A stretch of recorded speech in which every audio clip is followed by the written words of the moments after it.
Okay, so here you have your first hearing date.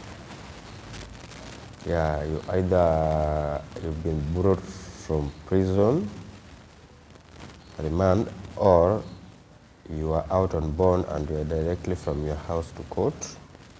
Whichever way, you are in court for your first hearing. So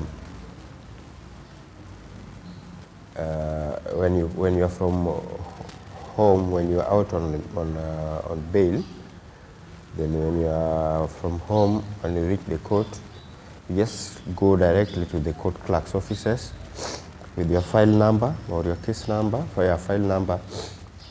Then you'll ask the clerks about your file number. You know, there are several courts and there are several chambers in that building. So you'll tell them your file number, and they'll tell you your file number is in maybe in court 3 or maybe in court 1 or maybe they'll direct you where your case will be done.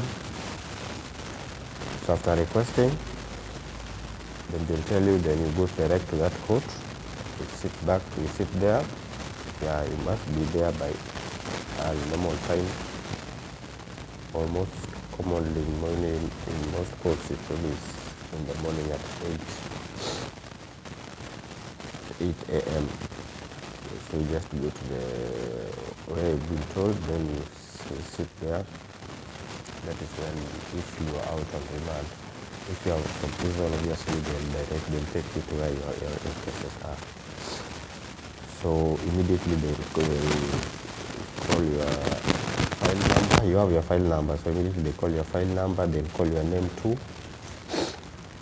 You just go directly to the witness stand.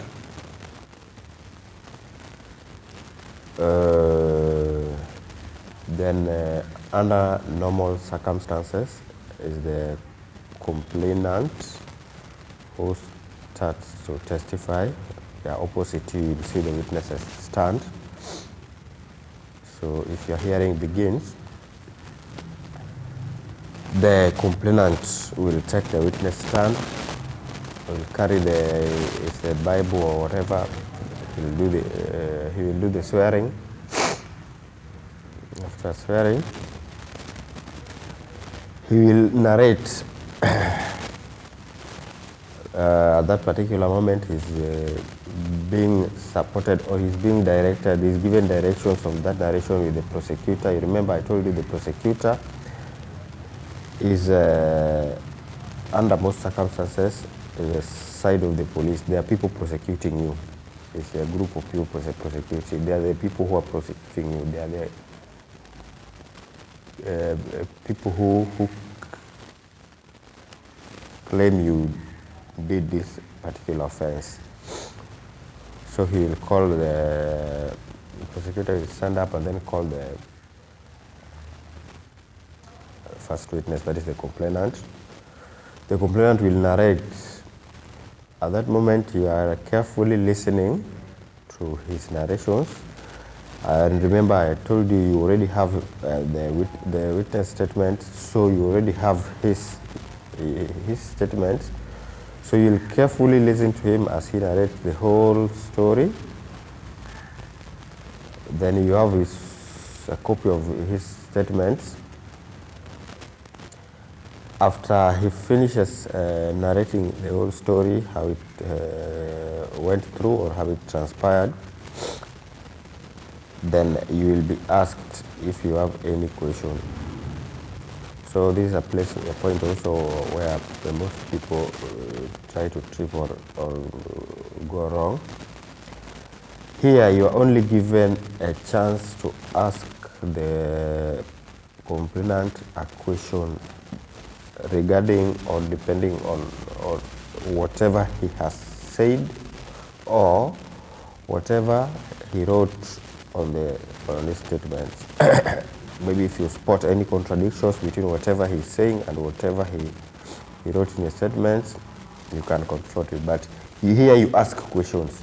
You are not allowed to give your version of the story. No, just ask a question. If you if you want to give a version, try to make it in form of a question, because if it is not a question, you are going to be shut down.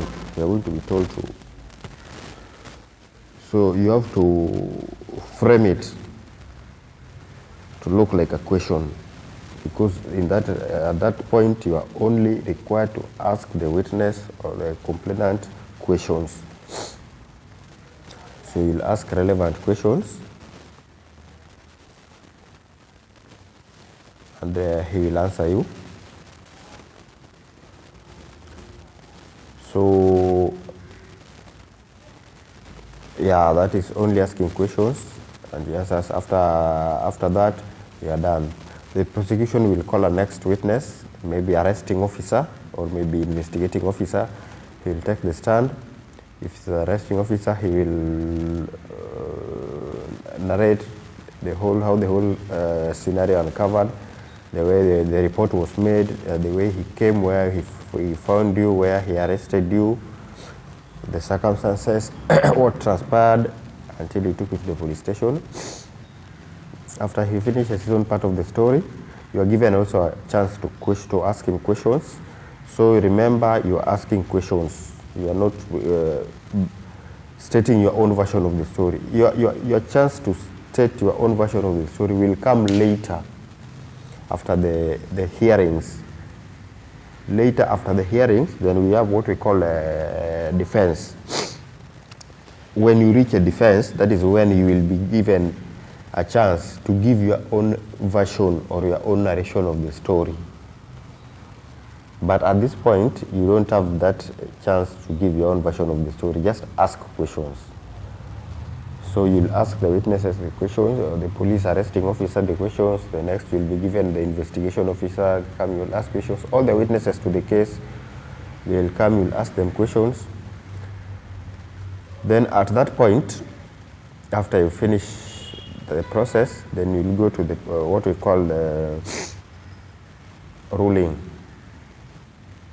Yeah, ruling is where the magistrate or the judge will now tell you that depending on how you ask questions and the way the witnesses have talked, this court has found you either you have a case to answer, or this court has found you without any case to answer here. So that is what we call ruling. So if the ruling states that you have a case to answer, if the ruling says that you have no case to answer, you will be acquitted from that point. But if you have a case to answer, you will proceed maybe to another day, or you will proceed to the next step. Yeah, that's it for now, guys. Until we will talk much again about these cases later. Thank you, and have a nice day.